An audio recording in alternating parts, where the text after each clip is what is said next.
visit to Brunei and Singapore. We are getting these visuals from over there where you can see how Prime Minister Narendra Modi, who is on a historic visit to Brunei, and remember this marks the first ever bilateral trip by an Indian Prime Minister to the Southeast Asian nation. Now, after Brunei, Prime Minister Modi will be visiting Singapore as part of this two-nation tour. Now, we do know how the day 2 of the tour, Prime Minister Modi has met with the Sultan of Brunei, and the Sultan is, remember, the second longest reigning monarch in the world after the late Queen Elizabeth II. And with an estimated net worth of around $30 billion, he is one of the world's richest person. And that becomes a very, very significant visit. That significant handshake also speaks volumes about the bilateral ties that the two nations, of course, will only take forward. Remember, these are 40 glorious years of a good relationship between the two nations. But the first ever visit by an Indian state Prime Minister there to Brunei. My colleague Siddhant is with us on the broadcast. Siddhant, we were earlier also talking about how significant this makes this particular visit. The fact that Prime Minister Modi becomes the first ever Prime Minister of India to be visiting Brunei. What all is on the cards today? Well, Griha, very, very significant visit. And as you rightly pointed out, India and Brunei are celebrating 40 years of establishment of diplomatic relations. There have been 2 high-level visits from Brunei to India, but there has not been one high-level visit from India to Brunei. This is for the first time that an Indian Prime Minister has gone for a bilateral visit to Brunei. And today is the second day of Prime Minister Modi in Brunei. Yesterday, perhaps he had an engagement with Indian diaspora, meet and greet with Indian diaspora. Later, he went to the largest mosque of Brunei, which is built in the memory of the father of the current king of Brunei. Prime Minister also engaged with Indian community at the mosque in Brunei. Today, we are getting these visuals ahead of the delegation level talks, which will be followed by signing and exchange of MOUs between the two countries. Now, Griha, why Brunei is so important for India?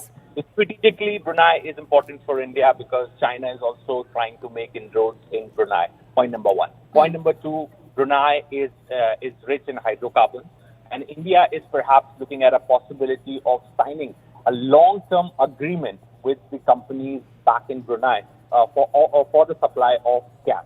So that is something which is on the minds of both the countries. So we could expect a long-term contract between Indian company and Brunei company from Brunei for the supply of. Third and the most important one, Griha, is the command has in Brunei. The R728 telemetric command center of ISRO in India across the world. And one such important location is Brunei.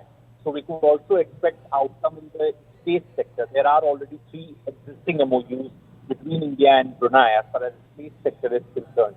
We could also look at a possibility of fresh MOUs being signed as it's required to enhance the capability of the existing command center. So we could expect outcome in that sector as well. And last and the most important one, we have people-to-people ties. Since the exploration oil in Brunei, there have been inflow of Indian skilled labor going to Brunei to work. There are approximately 14,000 Indians in Brunei. So we could expect some sort of an agreement as far as people-to-people ties between the two countries is concerned. Back to you. Right. Siddhant, you mentioned about how several MOUs will be signed. In fact, we are putting out those visuals of Minister of External Affairs along with those very MOUs, and the Prime Minister there meeting and shaking his hands with all the senior leaders there in Brunei. But when it is about the bilateral discussions which are focusing on, other areas of cooperation like defense, trade and investment, you've already spoken about hydrocarbons. So energy is obviously part of the talks. What about space, technology and health, Siddhant? Well, ISRO has a telemetric command center in Brunei. It's a high time that India wants to enhance the capability of the existing command center. So we could expect a significant outcome in that area, in the area of space. There are already 3 MOUs, existing MOUs between the two countries. But Secretary East, Jaideep Majumdar, the other day, while at the press conference in New Delhi did drop in that there is a possibility of a major outcome in the space sector. Also, Reha, remember, Brunei is important for India strategically, as it also, but the relations with Brunei also falls under the ambit of India's Look East, Act East policy and Indo-Pacific vision. So, since you were mentioning trade, you were mentioning business, investment, defense, perhaps all these areas will also be the focus area when two leaders will sit down for bilateral talks, followed by the talks and the signing of MOU. The banquet has also been will be hosted by His Majesty Hassan Bolkiah in the honor of Prime Minister Modi, and post that Prime Minister Modi will enplane for Singapore. Right, Siddhant, thank you so much. Remember, this is a historic visit that we are talking about, the first ever by an Indian Prime Minister, as after 40 glorious years of significant ties between the two nations, Prime Minister Narendra Modi is visiting Brunei. And this is, remember, his third meeting with the Brunei Sultan after the 2017 one that happened in Asia, in Manila. We leave it at that. We're slipping into a very short break.